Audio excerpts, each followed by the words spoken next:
2013, Exactly. those Tigers with all those pitchers and all those hitters. Never got it done.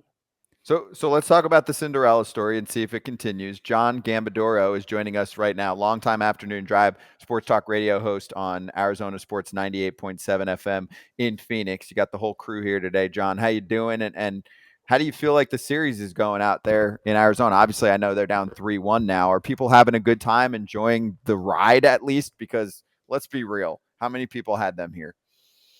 Yeah, not many. First of all, I'm not a nutritionist, so I can't give you any advice. A radio host, but not a nutritionist, so I can't give Lance any advice on what the fuck he's going to eat or anything like that. And I hate social media, even though I use it quite a bit. No, listen, guys, I mean, they're a year ahead of schedule. They weren't supposed to be here at this time.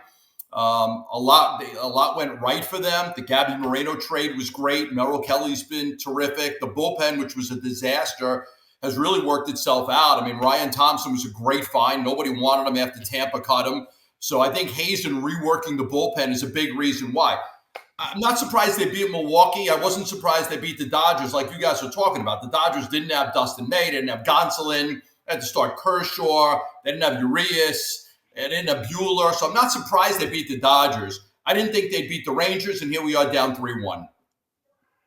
Hey, John, Todd Frazier here, man. Where are you originally from, brother? You got that good, thick accent. You New York area, I would assume? Yeah, and I'm a New Yorker, 30 years, Italian New Yorker. I wrote for Newsday from like 89 to 97. I moved out here in 97. I've been doing the radio show in Phoenix, Afternoon Drive, ever since. So 27 years of doing the Afternoon Drive show. We're the home of the D-backs, so we host a weekly segment with Torey Lovello. We had Evan Longoria on the show yesterday. So we're a big baseball show. Me and my partner are huge baseball fans. So we focus a lot on baseball. But yeah, I grew up in New York where you played and at one time. And I moved out here in 97 in the desert. Now, are those all New York icons back there behind your right shoulder there?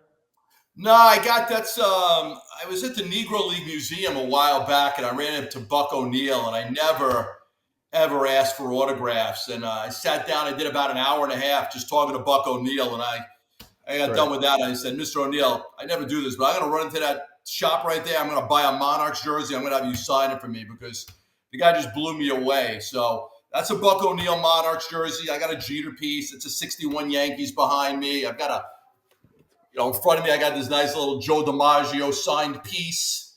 That's a cherish to me. I grew up a Yankee fan. My best moments as a baseball fan, obviously, when I was, about 10, 11 years old, Bucky Dent's home run against the Red Sox that got him in the playoffs. Chris Chambliss' home run against Kansas City when the fans ran on the field. So those are some of my best memories of being a kid as a Yankee fan.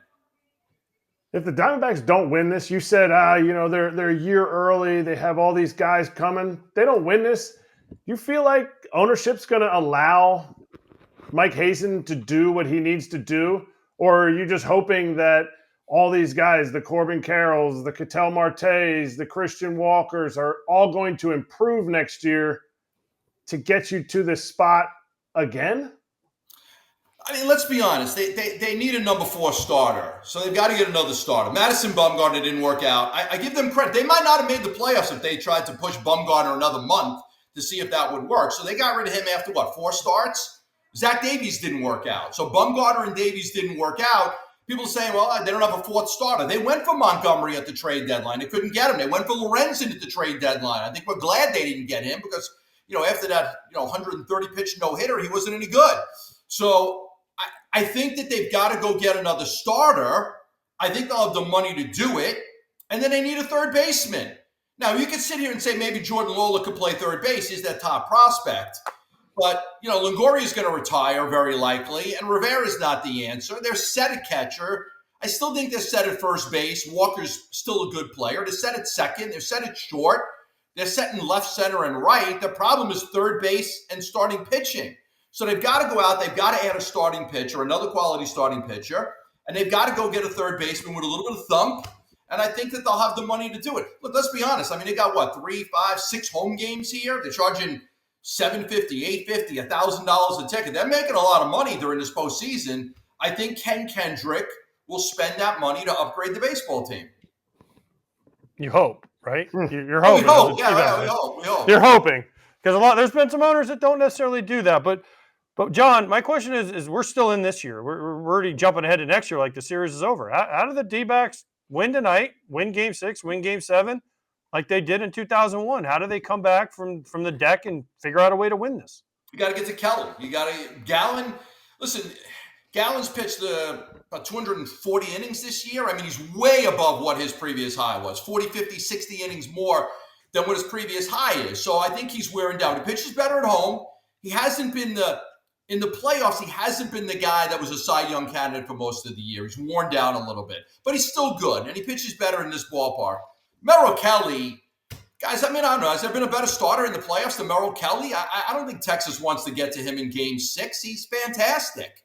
So I think if you get to Merrill, if you win today with Gallen, and you've got Sewald, you've got Thompson, you got Ginkel, you're going to have to use those guys. They haven't pitched since game 1.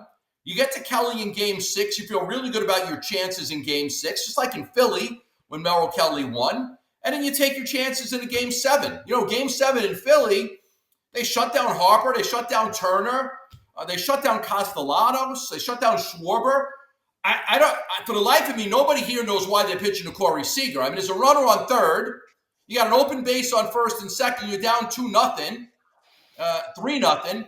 And you're pitching to Corey Seager. I mean, he's single-handedly killing the Diamondbacks. So not that it might have made a difference, but it is shocking because their approach in Philly with how they went after and pitched away from Schwarber, Turner, and Harper is much different than what they're doing with Corey Seager right now.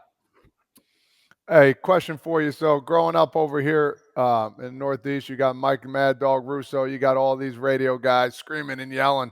My question to you is out in Arizona, how have the fans been calling in? How's the questions been this past month? Anything different from the usual norm? No, I think the fans are pretty jacked, man. They've sold out every one of these games. They just, you know, it's a different market because, you know, like my kids growing up here, they're Diamondback fans. But a lot of Arizona, you know, a lot of us are from somewhere else. We're from New York. We're from Philly. We're from different areas. So we still have ties to our old teams. I think we're going to get there because I think this generation of kids that are growing up, going to the ballpark, watching the games, and this is a hotbed, Arizona. I mean, my kid's a 15U club baseball player. This is a hotbed for kids playing baseball. So there's a lot of love for the sport of baseball here. The Suns, they may win the championship this year. They were in it a few years ago. They lost to Milwaukee. They were the first. So everybody loves the Phoenix Suns. But I think that this Diamondback team, and I think it's the way they play the game, right? I mean, 3 sacrifice bunts in one game. I talked to Longoria yesterday. He said he laid that sacrifice bunt down by himself, stealing bases. It's a little bit of a throwback team with the way they're able to play small ball, move runners over, get sack flies, speed, taking first to third. So I think it's a team that a lot of people like, even in the country. I don't think you can not like this Diamondback baseball team. They play the game the right way. No, it's a fun flavor to watch, fun brand of baseball that they're doing. And I think there'll be more teams that play that way and look for players like that and look to build their team that way. So we have Paul Sewald. Go ahead. No, I think you're right. I think that it might be a blueprint for some of these teams that can't spend $250 million on a payroll to say, look at what the Diamondbacks have done. Tampa was a great example of how to build a team the right way. But I think what the Diamondbacks have done here, and especially locking Corbin Carroll up a long time, I think you're right. I think it could be a blueprint for some of these teams to say, look at the way they play the game. If we get players like that and we do it the right way, we might be able to win, even though we don't have the Diamondbacks have what, about $120 million payroll? They can't compete with the Texas, Philly, and the Astros and some of these teams that they're in the playoffs with, the Dodgers, but they built this team the right way. How are they and how are they talked about from an attendance perspective? Obviously now in the World Series, you're going to sell out. You better sell out in any city. And the crowd was great yesterday. And it was talked about a lot on the broadcast too. They stuck around. I mean, it's 10-0 in the third inning, but they stuck around for a while and got a little bit of a show later on in the game. But Paul Sewald, who's probably the best interview on that team, is on with us every few weeks. I remember, I think it was the end of the season when they were in a playoff push. He was like, we got to get a little more fan support. Like, let's go, guys. So how do you think it's perceived out there? And also, does any of it have to do with the ballpark? I mean, I've been out there. It's a nice ballpark. It's been around for a minute at this point, right? They built it too big. I mean, Jerry Colangelo, when he built the team, he told me at the last minute he added 10,000 more seats. they were going to be about a 38 to 42,000 seat stadium. They bumped it up. I mean, they were 48,000. It's too big of a ballpark. They've got to do something. It's 25, 26 years old now. So they need to do something. I would love to see them just, tear down a lot of it, make it a much smaller ballpark, much more confined. I think a good sign was the Dodger series. Usually we've got about 35, 40% of the fans are Dodger fans that come here. I mean, if you guys were at Game 3 here in Arizona, less than 5% of the fans were Dodger fans. So this team is special. The 2001 team that won the World Series, they had some success for a couple of years after that, and then they really struggled. It's tough here because you've got all 4 major pro teams. You got Arizona State. People will support you if you win, but they're not going to support you if you don't win. You're going to lose 110 baseball games. You're going to have 18,000 on a Tuesday night out at the ballpark. That's just the way it is.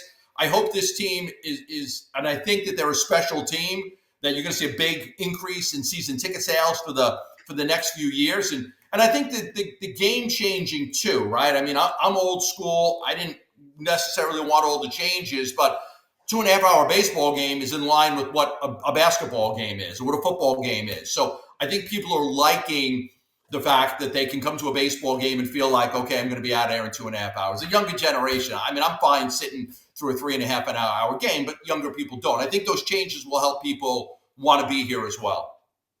Is this the night that it ends, or do they keep it going after tonight? I wouldn't count them out. If Kelly was pitching tonight, guys, I would tell you that they're going to win. I mean, I have all the faith in the world in Merrill Kelly. He's a horse on the mound. He's got an unbelievable repertoire. He's thrown 5-6 pitches. He gets ahead of you. Forget it. I mean, you're not going to get a hit off of him. I think that Gallen will deliver tonight. I think that Torrey knows he's going to have to use Thompson, Ginkel, and Sewald. And if he has to use them earlier, he's got to use them earlier. I kind of thought maybe yesterday, once things got a little rocky, that maybe he should have used those guys early instead of saving them for late. I mean, you could have had Thompson come in a 3rd inning and pitch 2 innings. I mean, that was a must-win game, I think, in many ways. I'll say they'll win tonight and get it to Game 6 in Texas. Well, and if they do, then you got your guy, Kelly, back on the mound. And what's crazy to me, though, and AJ and me have talked about this a lot, Zac Gallen's a Cy Young contender the last few seasons, right? He is an outstanding pitcher in the National League contender the last few seasons. We're doing the Players' Choice Award show on Foul Territory tomorrow. Like, he's one of the candidates in the National League. What's crazy to me is Merrill Kelly was looked at when he came back from Korea, and even really this season.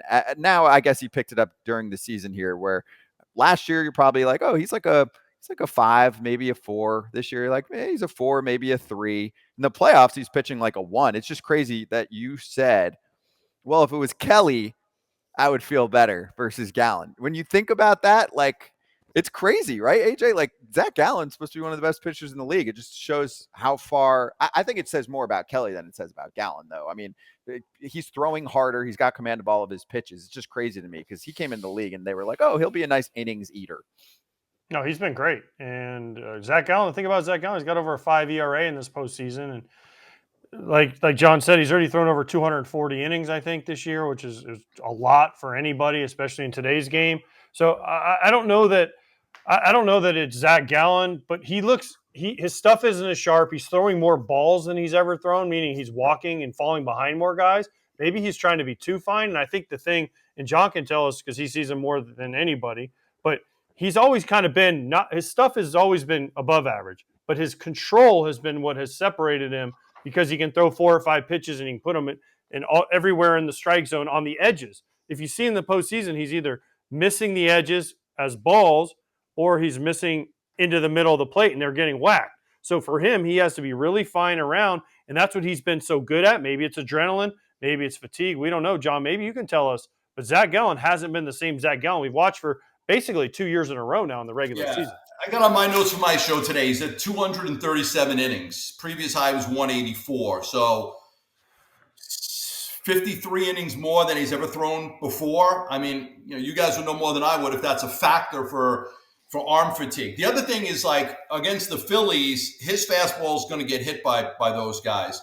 When Brandon Pfaadt came in and was striking everybody out, he's got a little extra giddy up on that fastball. I mean, he could raise it up there. And so I think he's more difficult to hit. He's just got a better fastball. There's more movement on it. Gallen's been great for them because he can move the ball around, up, down, hit corners, get ahead. He hasn't gotten ahead in some of these. He's fallen behind. He's just made some bad pitches. Look, they made a great trade to get him from the Marlins. He's been the number one pitcher for them. He's a Scott Boras guy. I know they wanted to lock him up long term, but Boras wants those guys to get to free agency. So they haven't been able to do with Zac Gallen what they did with Corbin Carroll. And look, I love Merrill Kelly. I think, he's just got that mentality when he takes the mound that he's not going to get beat, but he is 35 years old. Like I said, they tried for Montgomery, weren't able to get him. Tried for Lorenzen, weren't going to get him. Prices were too high. At that time, they were really struggling, so they didn't get that extra starter. It would have been nice if they had that extra starter, a fourth starter. They didn't get it. So they're going to I think they got some question marks going forward. Are you going to be able to keep Zac Gallen when he hits free agency? Is that his goal, to get to free agency? Because if he does, you're going to lose him. They're not going to be able to pay him. Merrill's 35. How many more years can he dominate at 35? Fott's good. Some of the younger pitchers are good. But they're going to have to address this starting pitching going forward, guys, if they want to sustain this success and they want this to ride out for 3 or 4 years. Yeah, and I hope they do, because they've got something special going here clearly, and it's a type of baseball that I think is kind of like the future and present now at this point, and it plays well clearly in the postseason. So, John, it was great talking to you. Appreciate it. Enjoy the game tonight. Good luck to the squad. You got it, guys. Thanks for having me on. Take care. Thank you. Yeah, you too. And we'll post John's info. Like you said, he's like, I hate social, but I'm all over it. So we'll post his info if you want to.